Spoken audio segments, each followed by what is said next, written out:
Ադրբեջանն ու Իրանը հայտարարել են Արաքս գետի վրա Աղբանդ Քելալե կամրջի կառուցման ավարտի մասին։ Ադրբեջանական լրատվամիջոցները գրում են, այն դառնալու է այսպես կոչված Արաքսի միջանցքի մաս եւ կապելու է Ադրբեջանը Նախիջևանին Իրանի տարածքով։ Այս կամուրջը կառուցվել է Արաքսի այն հատվածում, որը գտնվում է Ադրբեջանի վերահսկողության տակ անցած Կովսականի շրջանում։ Պատմականորեն Արաքսի վրա կամուրջներ եղել են նաև նախկինում, օրինակ Խոդաֆերիի կամուրջը, որը ջրականի ու Իրանի սահմանին է, այժմ Ադրբեջանի վերահսկողության տակ։ Կա նաև գործող սահմանային անցակետ Աստարայում, որը կապում է Ադրբեջանի եւ Իրանի Աստարա քաղաքները։ Սակայն սրանք երբեք չեն ունեցել այն ռազմավարական նշանակությունը, որը Բաքուն այժմ վերագրում է նոր կամրջին։ Իրենց մոտ կա այդ գիտակցումը, գուցե նաև մտավախությունը, որ թեկուզ եւ Հայաստանի տարածքով Սյունիքով իրենք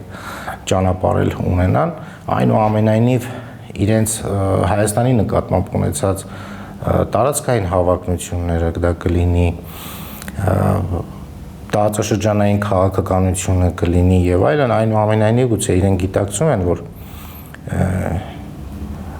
ինչ որ իրավիճակում կարող են բախվել այնպիսի մարտահրավերների հետ, խոչընդոտների հետ կամ շահերի բախման հետ, որը կարող է փակուղի տանել թեկուզ եւ Հայաստանով անցնող իրենց ցանկացած ճանապարհը։ Փաստացի Բաքուն մոտենում է տասնամյակների իր նպատակին ցամաքային կապ հաստատել Նախիջևանի հետ։ Թեհրանը դեռ վաղուց հայտարարել էր պատրաստ է իր տարածքով ճանապարհ տրամադրել Ադրբեջանին պայմանով, որ չխախտվեն Հայաստանի, մասնավորապես Սյունիքի սահմանները։ Իրանը փորձեց, որ այլընտրանքային ճանապարհ առաջարկի Ադրբեջանին, որովհետեւ Ադրբեջանը զերծ մնա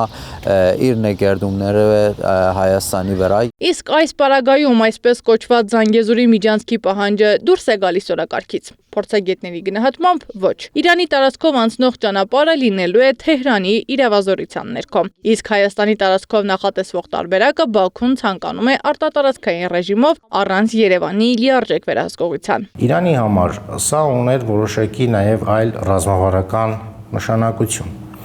Այն տրամաբանությամբ, որ մինչ այժմ ինչպես որ ճանապարհ տրամադրել ենք ձեզ, կարող ենք ձեր ներկայացած պահանջներին համապատասխան դարձյալ նոր ճանապարհ տրամադրել, ապահովել այդ բոլոր ստանդարտներով ճանապարհը, բայց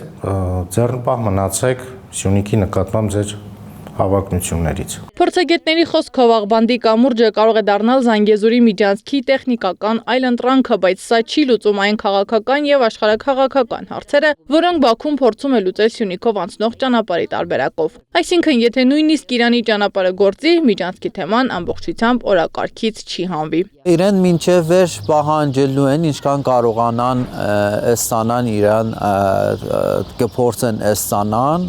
բայց Իրանը այդ քայլերով միշտ փորձել է չզուգացնել այդ վտանգները Հայաստանի վրայից եւ որոշ չափով էլ հաջող է եղել։ Այսպիսով Արաքսի վրա կառուցված Աղբանդ Քելալե կամուրջը պարզապես նոր ենթակառուցվածք չէ, այն տարածաշրջանային նոր հաշվարկի մաս է։ Եթե Իրանի տարածքով կապը լիարժեք գործարկվի, Ադրբեջանը փաստացի կստանա Նախիջևանի հետ ցամաքային հաղորդակցություն շրջանցելով Հայաստանը։ Սակայն գլխավոր հարցը մնում է բաց։ Բաքվին բավարար է արդյոք Իրանի վերահսկողությամբ ճանապարհը, թե Զանգեզուրի միջանցքը շարունակում է դիտվել որպես ազդեցության, վերահսկողության եւ քաղաքական ճնշման գործիք։ Փորձագետները փաստում են, Արաքսի վրա կառուցվող կամուրջը միայն տրանսպորտային նախագիծ չէ, դա նաև տարածաշրջանի ապագա ուժային բալանսի մասին է։ Սեդա Մակարյան, Մհեր Դավթյան, ABC Media։